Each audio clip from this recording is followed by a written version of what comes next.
what's it like being married to a surgeon? Oh, Lord. I have to say it is pleasantly different. Okay, from what now I for the thought. sake of the video, like, why are you putting up these pillows? Because you never put up these pillows. First of all, answer the question. But I What's use it like them. being married to a surgeon? Anyway, right now it's really annoying. Now, personality-wise, call me, because these surgeons out here, they just be, let me tell you, okay, the personality doesn't change just because the scheduling changes. Talking about, I could do everything. I could treat everything. I don't know why orthopedics don't want to change, don't want to replace their potassium. Can you deliver a baby? But if we need to, we can, yes. Well, if anybody needs to, they can. The cab drivers deliver a baby need. I can do Uber also. Okay, you know what? I'm not talking to you anymore. Is this over? Folks, your exciting new medical career, it's just been hit with a serious illness or injury that stops you from earning a paycheck just when you need it most. Check out what Jamie Fleischner of Set for Life Insurance said back on episode 176 about having disability insurance early in your career. The real reason to get it early on is really twofold. One is to protect your insurability. So if you are healthy and you can obtain the coverage, you also pre-approve yourself to be able to buy more in the future. So down the road, as your income does increase, you don't have to answer additional medical questions. All you have to do is show that your income is increased and you can buy more benefits at that time. No medical questions asked. Protect your income, secure your future. Check out setforlifeinsurance.com. All right, guys, so we are going to talk with Dr. Renee, our OB doc specialist. Hey, Dr. Renee, how you doing? I'm fine. How are you? Host of Docs Outside the Box. How you doing? Co-host, host, guest host. Which am I today? I think you are the host. I'm the host of Docs Outside the Box, so and you are definitely host. In charge of this video right now. Oh. And I'm here. You're here. Do you feel in charge? Do you feel in charge? Because we got some questions that people want to know about your life as an OB doc. How long you been practicing now? Well, if you count from residency, then almost 20 years. If you count from residency, almost 15 years. Okay. Do people count from residency? No, you're not supposed to count from residency. I think you're supposed to count from when you finish residency, how many years you've been practicing on your own. Well, then almost 15 years. But, I mean, come on. Like, if you delivering babies from the time you graduate from medical school, I think that should count. But whatever.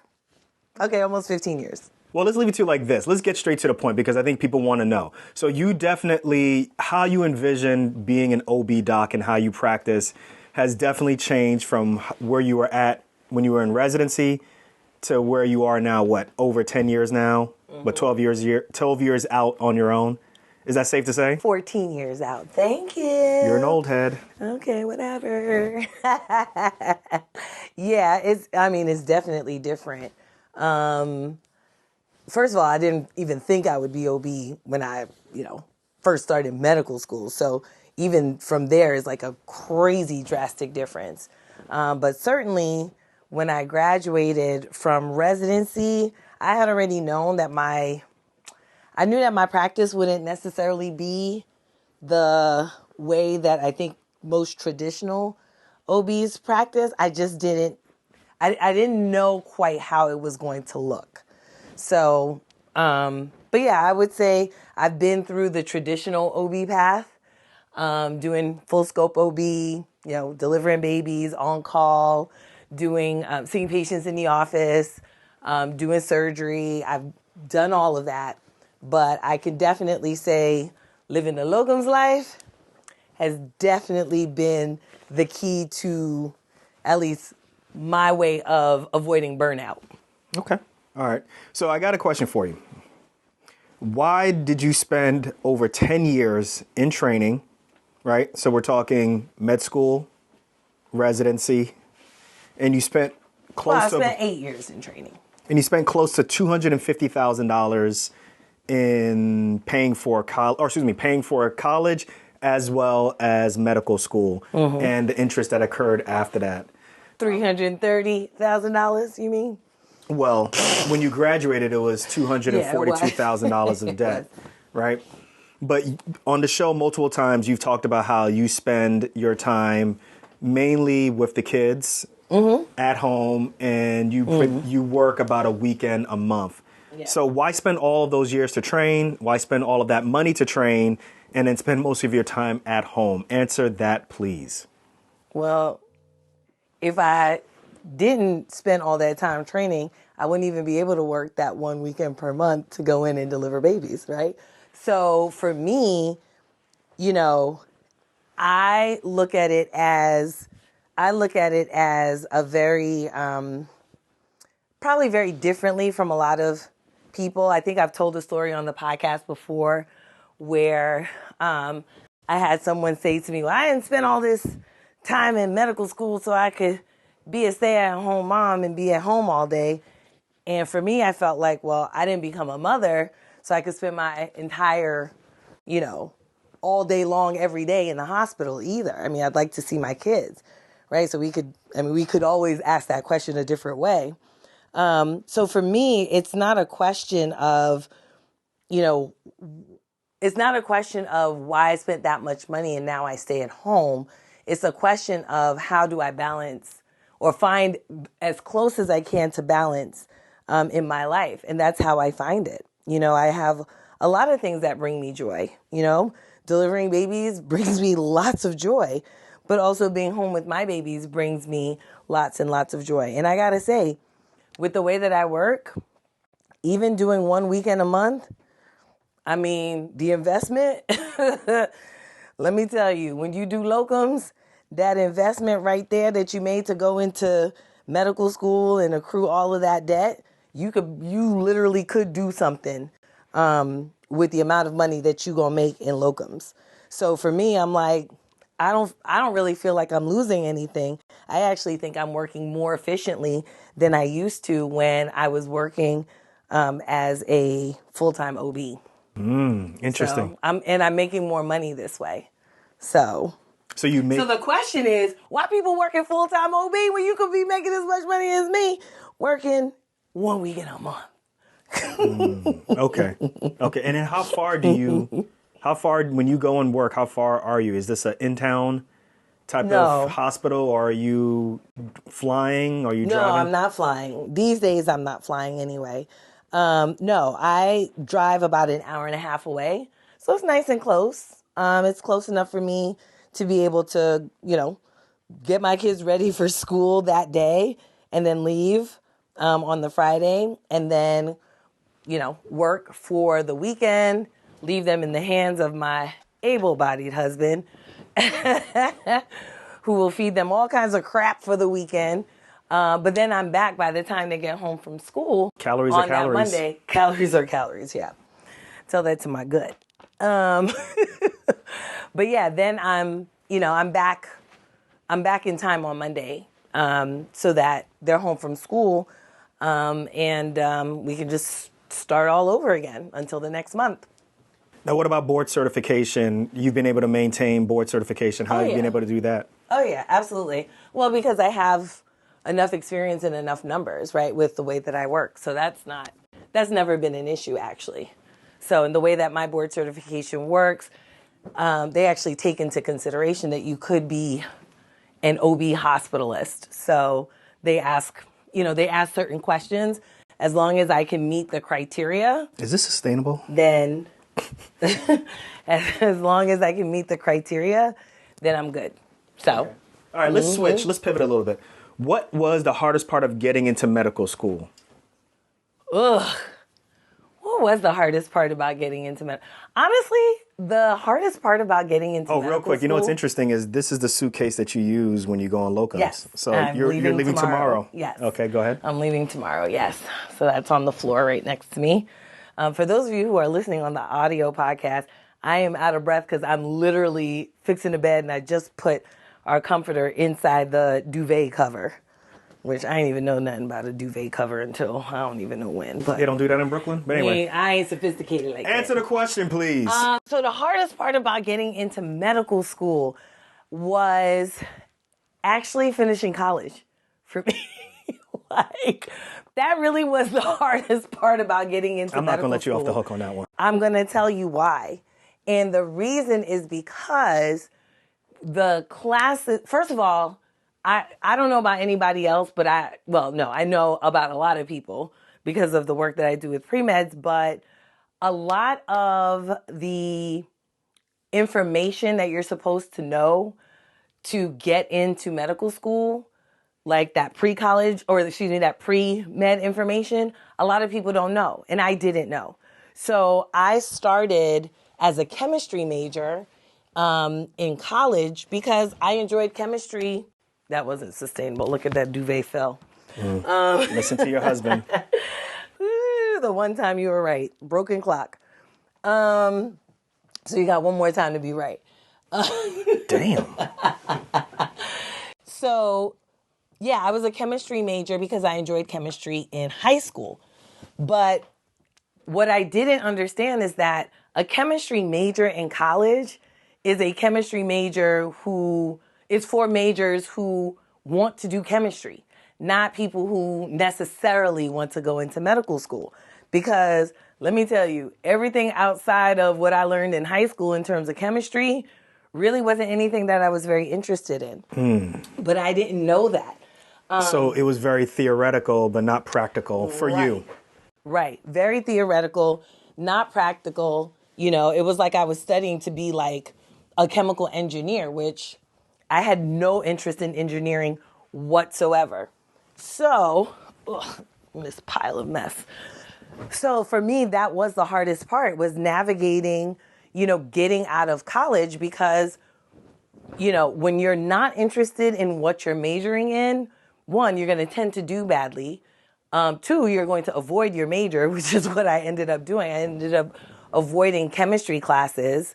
And, frankly, it just made for a really bad academic experience. So that was a challenge.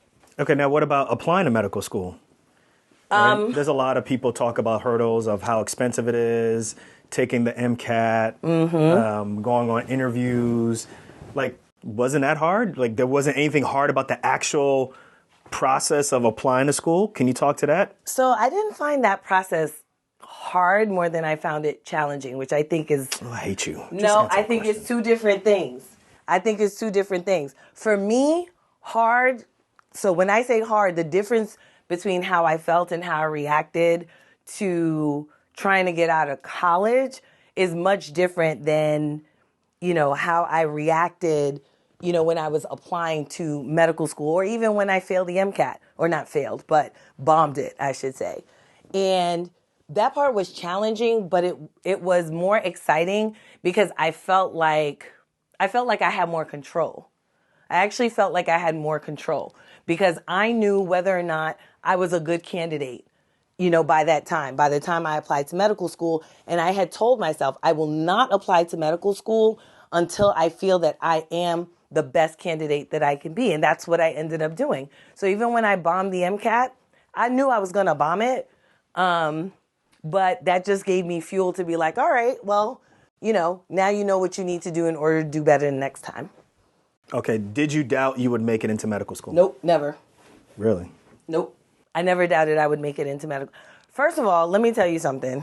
Because weren't you at a point, because there's a concept of, well, if I can't understand chemistry, is that gonna affect my performance in med school? Is that like a precursor? Is that a predeterminate to, if I can't do it now in college, am I gonna struggle in med school? You never had any of those thoughts in your mind? No, I never had any of those thoughts. Because that's what they always say, right? Because they want you to do Orgo, they want you to do Organic 1, Organic 2, and if you can't get through that, then how are you going to get through med school, right? Right, which is what my pre-med advisor tried to, put in my head because, my first semester when I basically failed chemistry, she basically told me, go to graduate school and do something else. And I just thought, the hell is she talking about? Like, I really, I was distraught by her, by her conclusion, but I didn't doubt myself, right? And so that's why that day I ended up calling my parents very, very upset at what she said to me. And the reason that I called them was more to say, can you believe she said this to me? more than, I don't know what I'm going to do, whatever. Now, my parents didn't quite know what to do either. So they just told me to keep going. And I was like, all right, I'll just keep going. I figure out how to do it by myself, which through trial and error, I ended up finding out. But the reality is I never doubted that I would get into medical school. I just thought I'll just do it by myself. Now, maybe that was naive. Maybe that was cocky. I don't know. But I never had that thought that I would not make it. I just didn't know how and when it would happen. No matter where you are in your career, you've seen patients your age or younger get seriously injured, have a long-term illness, or even have a mental health issue that affects their ability to work. Now, what if that was you?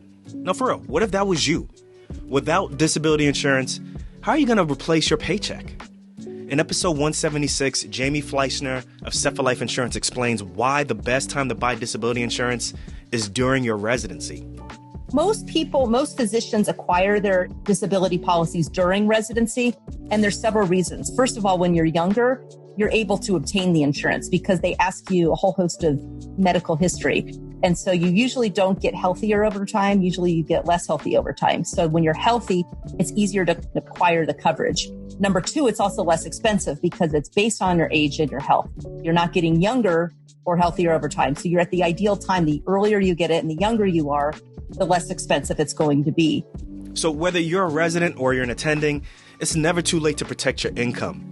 Renee and I, we use Set for Life Insurance to find a disability policy that fit our needs and budget. So what are you waiting for? Check out setforlifeinsurance.com. Once again, that's setforlifeinsurance.com. So quickly, can you tell people your path? So once you got through college, how long did it take you between college, and what happened in between college and getting into medical school? So first off, I spent 5 years in college because I ended up changing my major like what should have been my fourth year of college. I ended up changing my major from chemistry to biology. So that added on an extra year. So that's number one. Then when I graduated, I started actually taking, the first thing I did was I went and I got a job at a food lab, and I was doing microbiology testing. So, all those recalls on the lettuce and the shrimp and all kind of stuff. Oh, so you was messing up and letting all that stuff get through. No. I wasn't messing up. But, so I would catch things like that at a lab. And then that was in the summer. And then I decided that I was going to go back to school for a post-bac. And so I started looking into actually a community college not far from my house. And my sister, she was like, you went to a 4-year college. Are you sure you want to go and do post-bac at a 2-year college? And I was like, I hadn't really thought of that. So I thought, you know what, she might be right. And I listened to her, and I ended up going to Hunter College, CUNY. That's in New York. In New York City. This your pillow. This is a soft one. I don't want that one. So I'll change it after the video. Whatever. So I ended up going to Hunter College. And so they do have a post-bac program, an official post-bac program, but I wasn't really eligible for that because I was already a science major. So I was like, well, let me just DIY it. And so what I did was I ended up going to the pre-med advisor and just letting him know, hey, I'm not eligible for this post-bac program, but I am taking post-bac classes, and I'd like to just be involved with the process, with the office, the pre-med office. And he was like, all right. He and I didn't necessarily see eye to eye on the classes that I should take, like an anatomy and physiology class. He was like, you don't really need to take that. That's for nursing students, blah, blah, blah. It was really the only thing that we didn't see eye to eye on. But I ended up taking the class anyway because I felt like I needed to know more about anatomy and stuff. But I retook some classes that I had failed in college or not done well in. Like I retook physics because I had gotten a D in physics. And then something else. Oh, biochem. That was the other one. Retook biochem. I took molecular biology for the first time, which was really like biochem, disguised.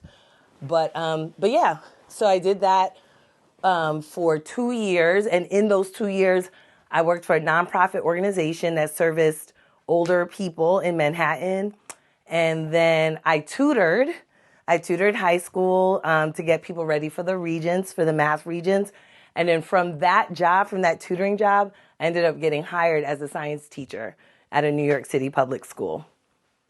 Yeah. Okay. Well, let's pivot again. What's the biggest myth the public has about OB and OB-GYNs? Is it OB-GYNs or OB-GYNs? You can say it however you want. People say OB-GYN, people say OB-GYN, people say OB-GYN. Is that the biggest myth? So people say OBS-GYN. They say that overseas. OBS and gynae. OBS and gynae. Yeah. The biggest myth. Oh my God. I think the biggest myth is that all OBs are pro-choice. Ooh. I think that's... Say that again? I think anyway that's the biggest myth, that all OBs are pro-choice. Because we're very women's health oriented. I think that might be one of the biggest myths. That, oh wait, what do you mean you're obstetrician gynecologist, is against abortion? Not even like doesn't perform, right? Because performing is a specific skill, and you actually have to be skilled in performing abortions. But I think that it might be a myth that obstetricians and gynecologists are all pro-choice, because they are not all pro-choice. Got you. That's my thought. I don't know if somebody else has another one out there. I'm sure there are others out there, other myths. Okay, very interesting. Okay, what is your least favorite part of your job? Well, paperwork for one. I think that's the least part of everybody's job. But if I had to pick a really, really, really big thing that I hate about my job, it would be when we have bad outcomes, like, when a baby unfortunately passes, things like that. Thankfully, I've never, knock on wood, had a mom pass. I've seen a mom pass before, but she wasn't somebody who was under our care. But that's probably the worst part of my job. So would you say it's a high stakes type thing? Because I mean, it's a, I think when people think about high stakes, they think about cardiology, they think about neurosurgery, they think about trauma surgery. Is OB one of those? It's a high stakes type game and stuff. It's high pressure. So yes, very much so. But what's really funny is that pregnancy oftentimes is seen as this social event, right? It's very social. And of course, there is a social aspect of pregnancy in that you're going to be adding a new family member, and that's great. But, pregnancy is a very unpredictable at times. It's a very unpredictable condition to be in. So, I always say, like, everybody's low risk until they high risk. Everybody's low risk until they're high risk. And that's the key, is knowing, the difference between who is low risk and high risk as it is happening. And sometimes it doesn't happen. You don't end up turning high risk from low risk until you're actually going to deliver. So, a lot of times you'll see patients, oh, there's nothing wrong with my pregnancy. It's like, yeah, there might not have been anything wrong with your pregnancy, but that doesn't guarantee that that's not going to end up in a high-risk delivery. Those are two totally different things. And I think sometimes, people, the public in particular, they don't understand that there is such thing as being low risk until you're high risk. So. Well, how about we finish this up, right? Last but not least, what's it like being married to a surgeon? Oh, Lord. What's it like being married? I think you missed the spot right there. There's a little wrinkle right there. Yeah, fix that. Fix that. What's it like being married to a surgeon? Well, so first of all, I think I've put out there already that I never even wanted to marry a doctor as I was thinking about what my future was going to be. I have to say it is pleasantly different Okay, from what now I for the thought. sake of the video, like, why are you putting up these pillows? Because you never put up these pillows. First of all, sometimes I do put up the pillows, number one. Number two, you still asking me questions, and I got to finish. I got to do something. I can't just stand here like an idiot. Putting on these accent pillows that you But never... then why I got the pillows if I never use them, Dee? That's why I've asked you before when you first bought these. We don't need these. Answer the question. But I What's use it like them. being married to a surgeon? Anyway, right now it's really annoying. She's serious, y'all. So, what's it like being... I don't even know how to put these pillows. I so much don't You use see? them. That proof right there. You don't put them up there. Anyway, it's actually pleasantly... Guys, did she do it right? Do we have symmetry here? No, not at All all. right, we are going off track. Please finish this Oh, question. you're supposed to do this too, like something like this? Yeah. Anyway, so yeah, I was saying that it is pleasantly different than what I thought it was going to be. So my fear was that if I married another doctor, that I would be so busy and he would be so busy that we would not see each other. But I have to say the surgeon that I am married to is very different in terms of his approach to his career, which has made things a lot easier. I think if I were with someone who was like, no, absolutely, I just want to, work in the office, work my butt off and, every single day, grind, do, put in 16-hour days every single day, I think it would be a lot more contentious. I think it would be a lot more contentious. I don't know that that would be the type of relationship that I would want, or at least I don't think that would be the schedule that I would want for my relationship. So it's been good. Now, personality-wise, call me. I'll let you know everything. Because these surgeons out here, they just be, let me tell you, okay, these surgeons, like, the personality doesn't change just because the scheduling changes. Talking about, I could do everything. I could treat everything. I don't know why orthopedics don't want to change, don't want to replace their potassium. But I can. And that. But we can. But as can you surgeons. deliver a baby?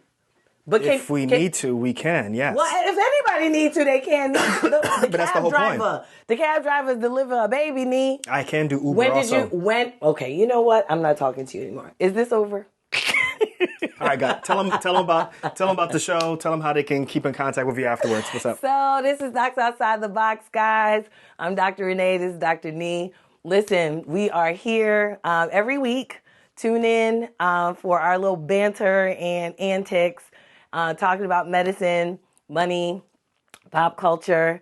Anywhere you can listen to podcasts and on YouTube. And we got a lot of stuff on Instagram too that we do. So if you want to follow us there. All right, y'all. Stay tuned for questions from a trauma surgeon, but let us know what you think about this.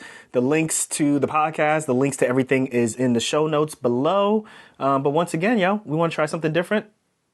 We'll check you guys out on the next episode. Peace, y'all.